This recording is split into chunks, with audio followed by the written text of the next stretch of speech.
And hello world, this is Donna, your host for today. It's the first day of the week again, and it's time for our Sunday TMI. Today we'll be talking about people with disabilities. I am super excited to have you here, excited about the conversation that we'll get to have today. We have 5 amazing professionals who will be sharing their perspective about disabled person. And when I say amazing, I mean it. What's special about our guests for today is that they both have friends who are disabled or persons with disabilities, which made them perfect to discuss about these matters. As you listen to their perspective, we'll get to know deeply what they think of persons with disabilities. So join me as we go on to this journey.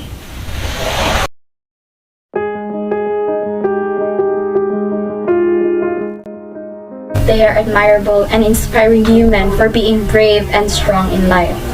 With the physical disabilities, I found out that they were portrayed in a way to make people pity them or feel sorry for them.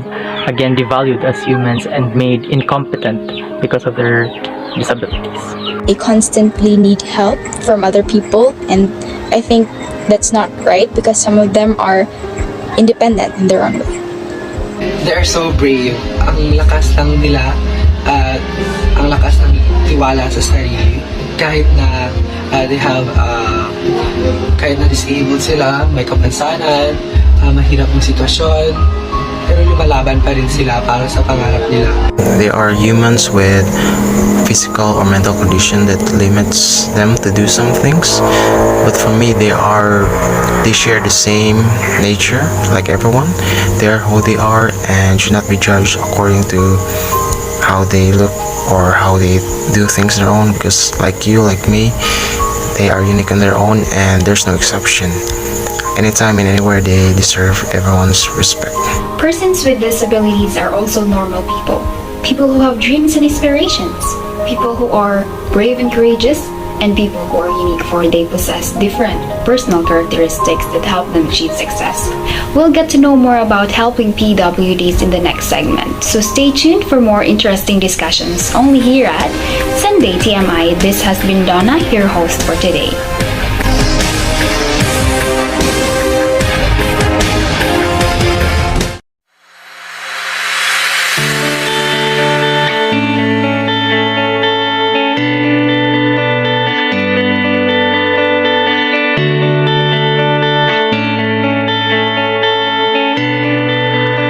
Climbing in an elevated area is risky for a person in a wheelchair, so a help is a must. In helping, reverse the wheelchair. Lean the wheel in the elevated area, and then carefully pull it up.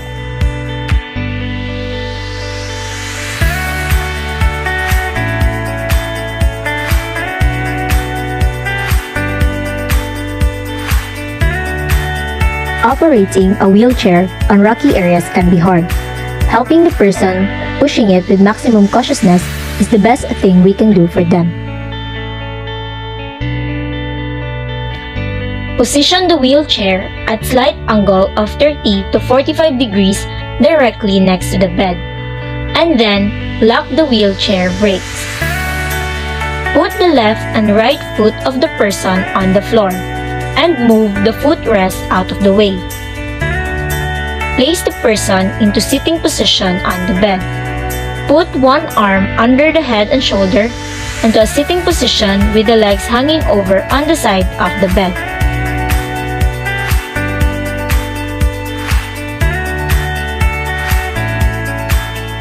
How to walk with a blind person. Step 1. Allow the blind person to grasp the back of your upper left arm just above the elbow.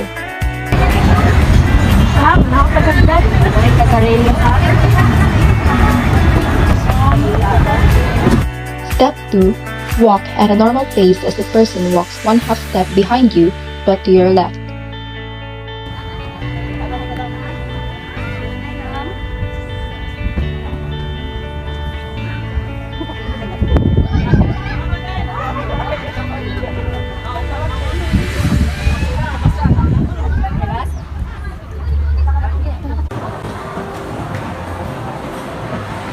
As you approach a drop-off or steps, Slow down just a bit so that the person has time to feel your elbow go up or down as they judge the step also.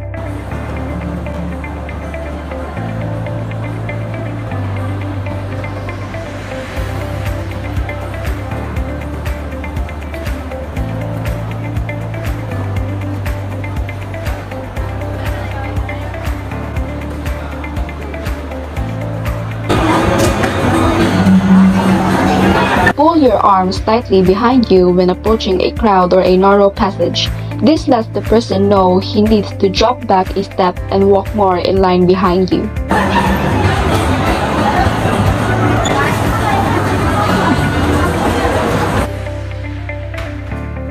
As you approach a door, say which side, left or right, the door opens so that the person can catch the door and help open it and or close it.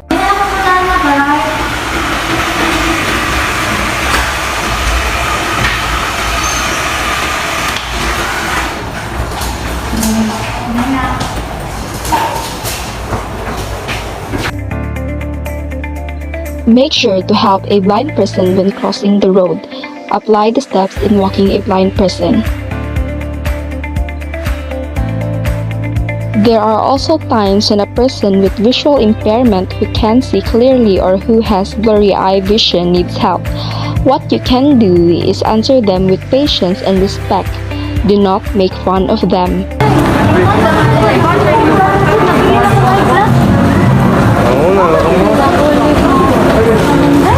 Mau natin, may laholit? Oo, mau natin. Salamat ka. Oo, you're welcome natin.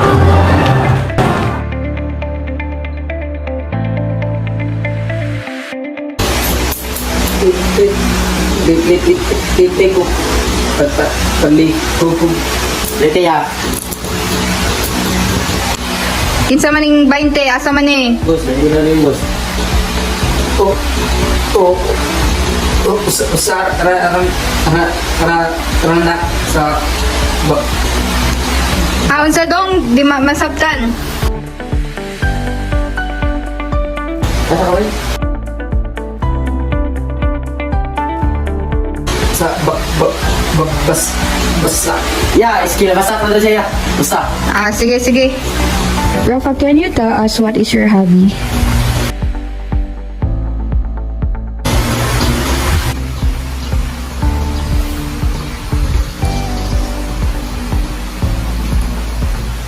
She said, ano din siya nga, yung hobbies kay mag-play of swim.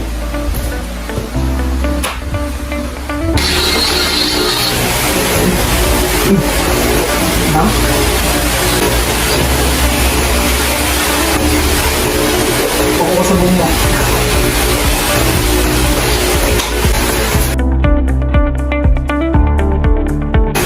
May kasabot na kayo, ibot na sabot na ito rin. House. Dami papel? Papel. Suot. Aw! Asa daw ang basak, laplapo. Kuhan, kita lang ang kasi more.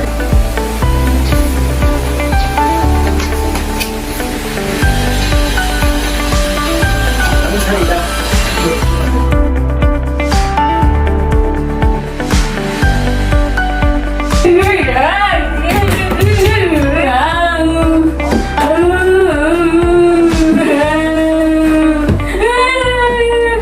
If an autistic child went wild or feral, first you need to calm them down, telling them words that suits them, and give them the attention they need.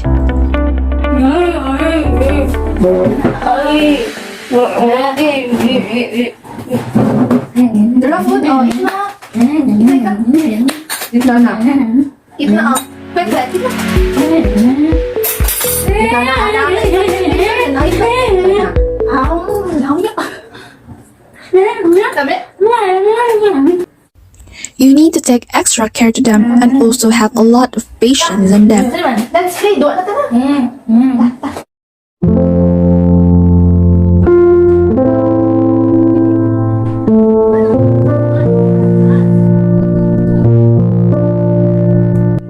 Even though they're different, we also have to teach and train them to be a better person, to train their brain and muscles.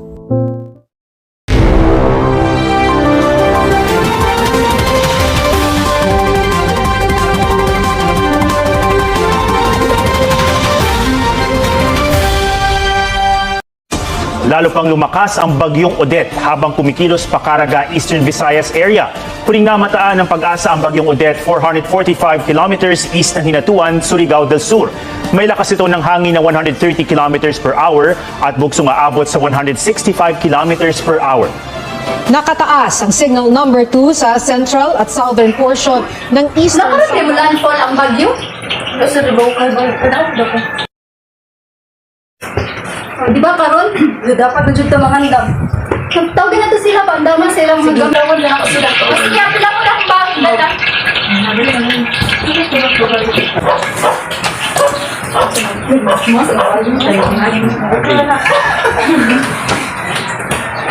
Dali ko yun, ano dali mo ate ang bagyo ko eh. Mas-scared, mansanta.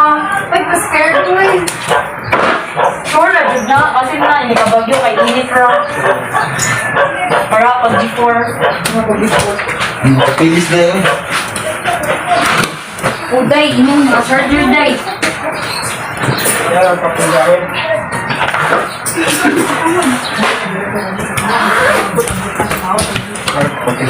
Okay? Alam, sa ako sa nato mo eh. Gusto kang bagyo. Nagit kay disable. Hala, ang medicine dito.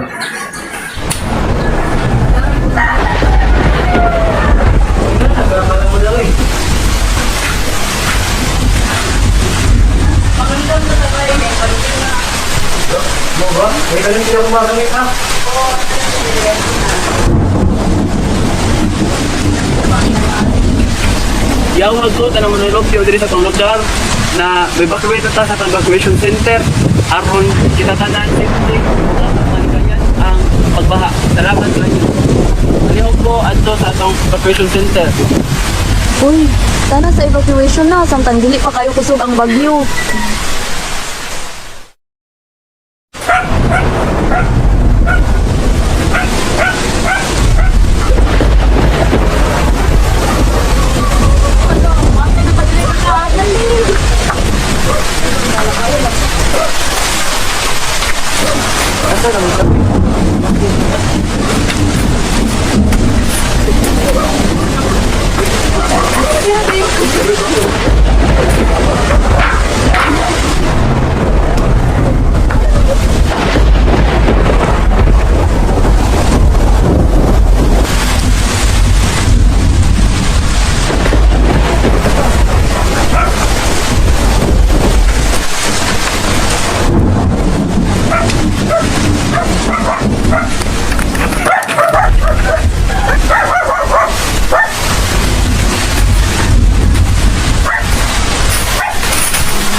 As you can see, natural disasters, especially typhoons, choose no one.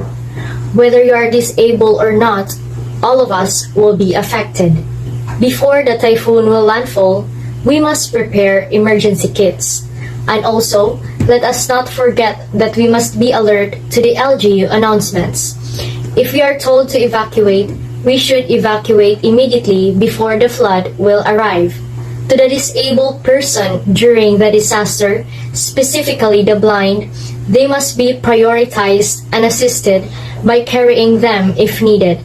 The best thing we can do for a disabled person during a typhoon is to evacuate as early as possible. And most importantly, do not leave your eyes on them because that is the time wherein they are most vulnerable. Kinahanglan alerto ta sa pagpaminaw ug sa palibot nga atong gitan-aw.